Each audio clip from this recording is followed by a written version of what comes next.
Hey everyone, welcome back to the channel and welcome back to another video.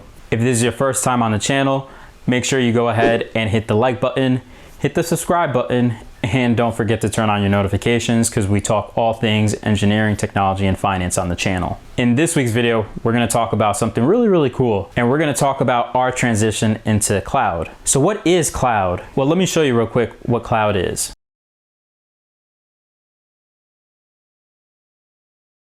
No. That's not cloud. Let's talk about cloud technologies. Cloud is a really cool technology that's been invented over the last couple of years, and it's the ability to ask for IT computing resources over an internet connection. Now you might be saying to yourself, why would I want to do that? Back in the olden days when you had to set up your business and you needed your IT infrastructure in order to run your business, a group of folks would have to sit in a room. And when they would sit in the room, they would all have to come up with what are called requirements. What is this infrastructure going to support? Based on those requirements, they had to work with their vendors to see who supported the requirements that they had. We had to take a look at how much CPU power we needed, how much RAM did we need, how much storage space do you need? On top of all these different requirements for the different computing resources that you needed, they also had to factor in a certain percentage for future use, right? You don't want to buy the equipment and then have it max out within the first couple of years of using it, right? You want to make sure that you add in a buffer so that way it can grow with your business over time. Once you've figured all that out, then you have to bring in the equipment into your facilities and you have to set it up. So think about the time it takes to actually put the computing resources together. You have to rack it, you have to stack it. Think about the configuration that goes with it. All the time that you have to spend in installing the software, making sure that certain things were in place before you could even get your job done. I mean, we're talking about massive amount of upfront effort just to get to the point where you could even start working on your particular product that your business is supporting. So those days are completely gone now. Now we have cloud technologies that allow us to skip all that stuff and we're able to be up and running very quickly compared to what we used to do in the past. So in this video, I'm gonna give you my top 3 reasons why we're moving to the cloud, and you can see how moving to the cloud can benefit your environment with these top reasons. All right, so let's jump right into it. So my first reason for moving to the cloud is speed. Now I talked about this a little bit earlier, but remember when we were talking about having a group of folks sitting in a room, coming up with the requirements, then working with vendors, then working to see what are the resources that they need in order to order, followed by, you have to procure everything and all that time it takes in order to do that. Let me show you a real life example of what I did recently to show you how quick it is to get your resources up and running by moving to the cloud instead of actually doing this stuff by yourself. So let's go ahead and take a look at this recent example. So not too long ago, I actually had to build a computer in order to do many different things throughout my home. I sat there and I remember thinking to myself, gee, what do I want this computer to do? Do I want it to store things?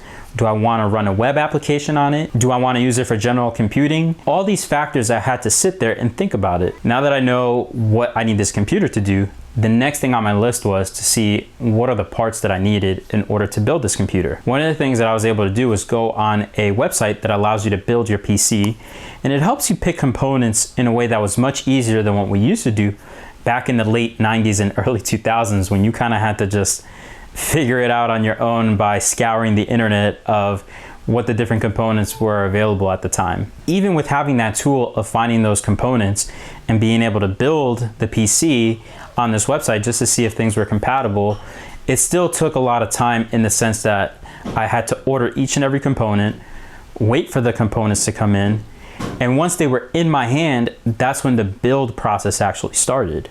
So I had to sit there and build the whole computer from scratch. And as you can imagine, that took a long time to do. Being able to put the motherboard, RAM, CPU, hard drive, and all the other peripherals together, test them out to make sure that everything still worked. On top of that, once we knew everything worked, you had to install the operating system and then all the applications to go with it just before we could even get started. I mean, you can just imagine that took a lot of time. Now, what's the difference between that and cloud computing? So here's really where the benefit of speed comes in. When we're going to cloud computing now, all those resources are available at the tip of your fingers. With a couple of clicks in your favorite cloud provider, you have the ability to provision any resources that you may need for your particular computing needs. And all that can be done within a matter of minutes.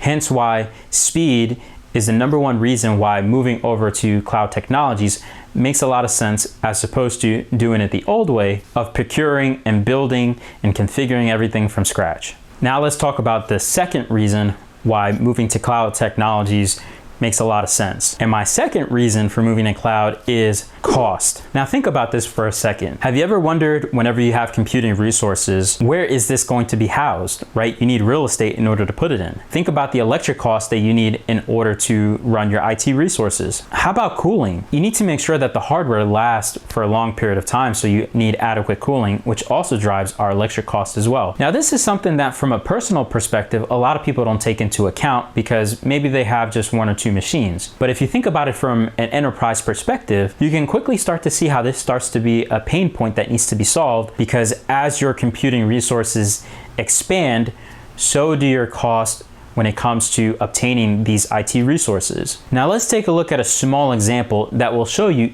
even at a small scale, how big of a difference costs are associated with you owning a machine and building it and doing all the work by yourself versus using cloud technologies. Let's say I'm interested in learning Linux. Now that I'm interested in learning Linux, I need a computer in order to run Linux. I'm interested in having my own separate desktop that runs Linux, so that way I can go on and learn at my own pace. So what's the first thing that I do? I go ahead and take a look at the requirements for running Linux. And I don't want to spend a lot of money on this computer. I want it to be very cost effective, because the only thing I'm going to use it for is learning Linux. So after going on the website and picking out my parts and building a small computer, let's say we're gonna have a 2-core processor, let's say for example 4 gigs of RAM, 320 gigs hard drive space, something very, very minimal, right? We're gonna build that in order to run Linux.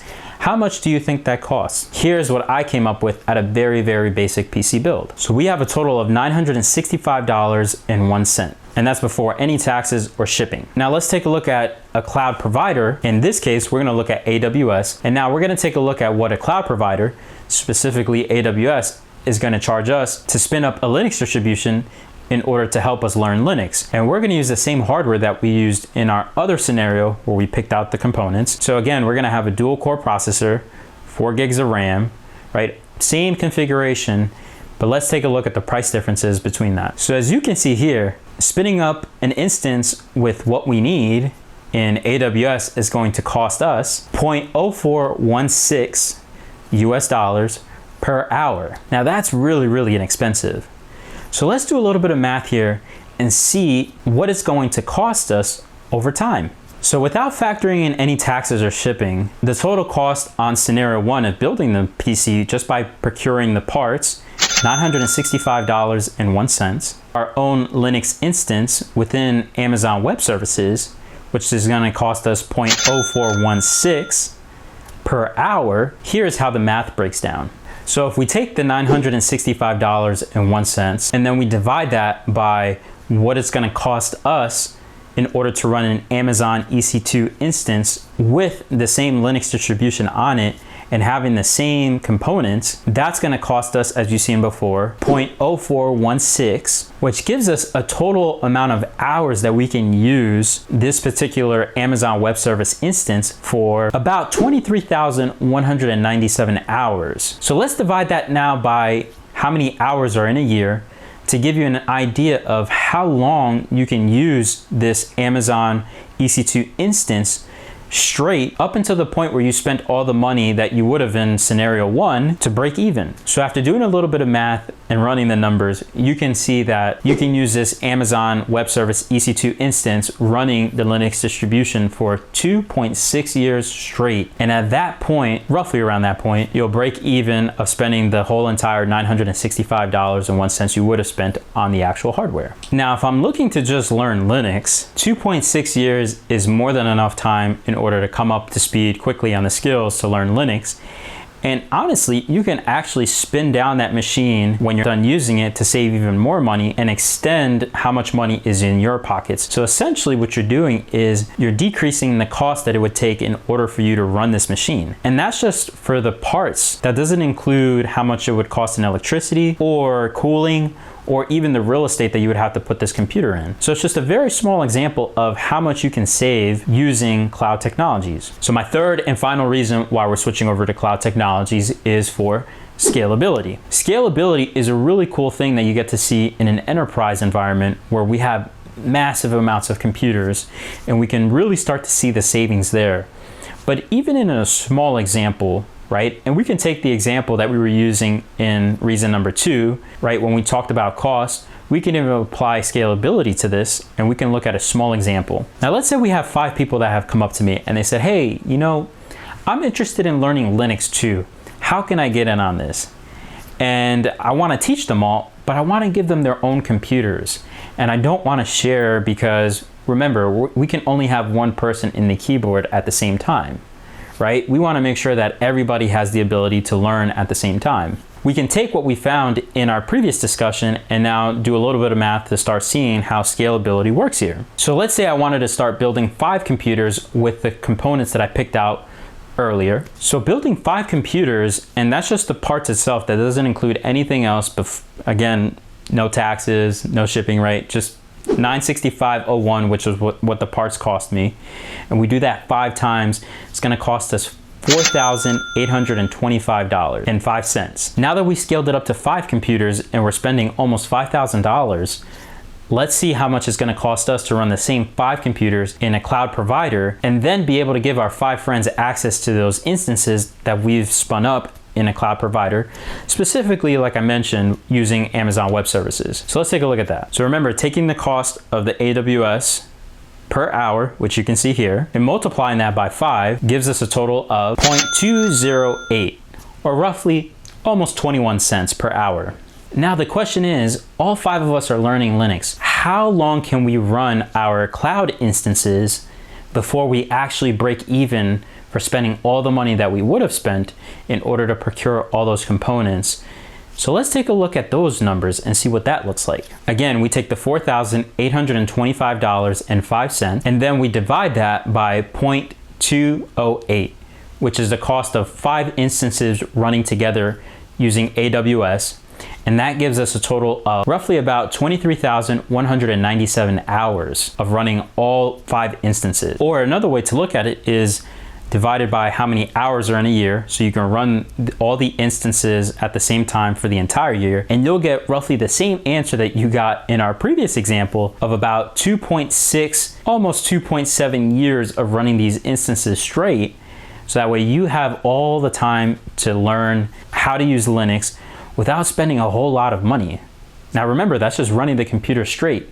You can always stop them and delete them or spin them back up again whenever you need them. Something you can't do with buying your own components, building it, and keeping it. So as you can see here, when you're in an enterprise environment and you have thousands of computers, you really get to see how much this problem starts to grow, and cost is a big thing that we have to take a look at. And being able to scale and being able to have the computing resources that you need without spending a lot of money is really what makes cloud technology very attractive. So that's all for this week's video, folks. Hopefully you enjoyed a thing or two about cloud technologies and why we're moving over to the cloud. Keep in mind that we're going to be updating you with videos on all things cloud technology as well as part of our tech series. So if you don't want to miss that, make sure you subscribe to our channel and turn on the notification so that way you are notified whenever we upload a video. And don't forget to share this with a family and friends so they can learn a thing or two about cloud technologies. All right, I'll see you guys in the next video.